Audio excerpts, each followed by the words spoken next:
Thanks, Ceann Comhairle. Minister, I hope you've had the chance since last week to maybe familiarise yourself a little bit more with some of the issues behind the Aer Lingus cabin crew dispute. I'm hoping maybe that you had a chance to send somebody along to the picket lines in Shannon to talk to the workers there and understand why, for the first time in many years, that over 1,000 workers felt that they had no alternative but to engage in industrial action last week.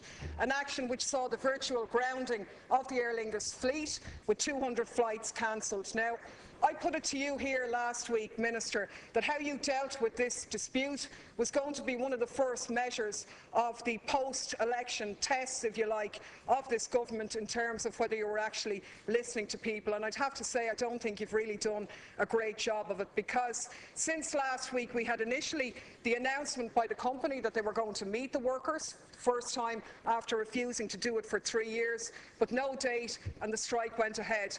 And then, of course, last night we had the insult being added to injury, where on the eve of the so-called bilateral talks to supposedly resolve the issues, we had letters being sent to workers' homes, intimidating them and withdrawing their staff privileges. Hardly the antics of a company that wanted to resolve anything. In fact, it would be a little bit like a fella agreeing to go to relationship counselling and then kicking his wife around the kitchen the night before he went to it. It is an outrageous bully boy tactics by management, and you have stood by in silence and done nothing about it. And to me, lack of action is in other words, condoning such antics. Now, I think that these actions by management were outrageous, particularly in the context of the weekend's goading and clamouring for such action by Michael O'Leary. Michael O'Leary, the poster boy of anti-trade unionism. Michael O'Leary, who made his mark, if you like, cheerleading a race to the bottom. And my questions to you, Minister, are: is this the type of employment that you want your government to be synonymous with? The type of employment that goes on in Ryanair, where nobody is directly employed, people are hired and fired at will, no promotions, no pensions, no progression, because nobody stays long enough. You, along with the staff, are the biggest shareholder in this company. Sitting on the fence isn't good enough any longer. What are you going to do to preserve workers' legitimate and laudable expectation to be able to do their work in a manner which respects their work-life balance? Minister. Well, it's a difficult industrial dispute, and I don't think it helps that you, Deputy, intervene partially on one side of the dispute and then use the opportunity of the dispute to launch a proxy attack on Ryanair, who are not a party to this dispute at all. I think the action taken by the workers on this occasion was disproportionate.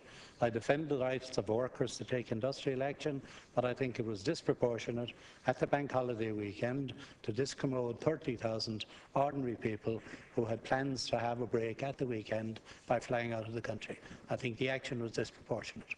And I've said that to you last week, and I repeat it this week.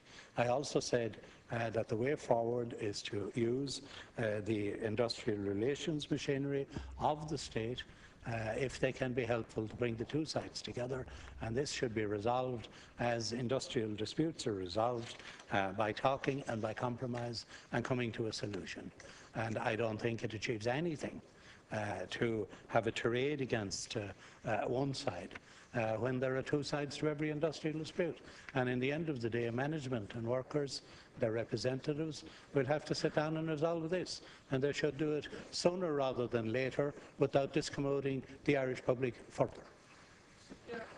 I see, Minister, you didn't take the opportunity of the intervening week to read up on the issues at stake. Ryanair are the biggest shareholding in Aer Lingus, and if you'd read any of the newspapers over the weekend, you would have seen that Michael O'Leary spent his weekend goading and cajoling Aer Lingus management to take precisely the action that they took. Now, Sorry, Debbie, this is leaders' questions. Will you put questions? And I'm responding to the point that the Minister made, Ceann Comhairle. X, Y, or Z. Yeah, I'm responding to the point that the Minister made. No, but remember, this is leaders' questions. Yeah, and Minister, you are a large shareholder in this company, combined with the staff, the majority shareholding. You're not an idle bystander in this. You say it would be useful if they use the industrial relations machinery of the state, but you don't pass any comment on the fact that management have consistently refused to do so. Now, I'd like to just pose you two issues put to me by workers. The first is from a cabin crew member called Una, a woman with 16 years service who responds to your point about the dispute. And she says, I'm proud to be... You're over your time. Would you I am proud to be standing up for what I know is right. I need my job, so I need the conditions to be sustainable. They make us feel like they don't want us here. It's hard to explain that in an email.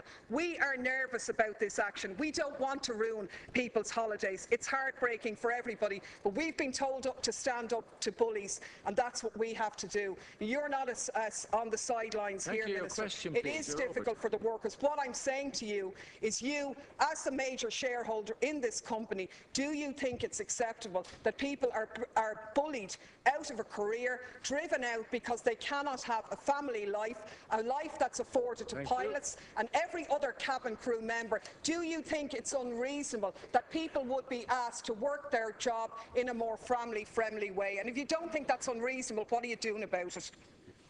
Minister. I'm very sorry for anybody who is out of work through an industrial dispute, or indeed who is out of work for other reasons. But I'm also very sorry for 30,000 people, ordinary Irish people, who had planned an inexpensive holiday abroad in early June and were prevented from travelling by an industrial dispute, which on the face of it was disproportionate, when there is industrial machinery in the state which could assist in resolving this dispute. That's my position. And I would again appeal to both sides to talk out their differences and to come to a satisfactory resolution. Many people take holidays in June because their kids aren't doing exams. The families that have kids doing exams can't travel. Other families get holidays in secondary school. It's less expensive to travel in June than in July or August, and they take the opportunity. And the individual case is always a sad case when it's brought forward. And I'm not criticising you for bringing forward an individual case, but there are 30,000 other individual cases who weren't able to get probably what was a very well-deserved holiday, through the industrial dispute. That completes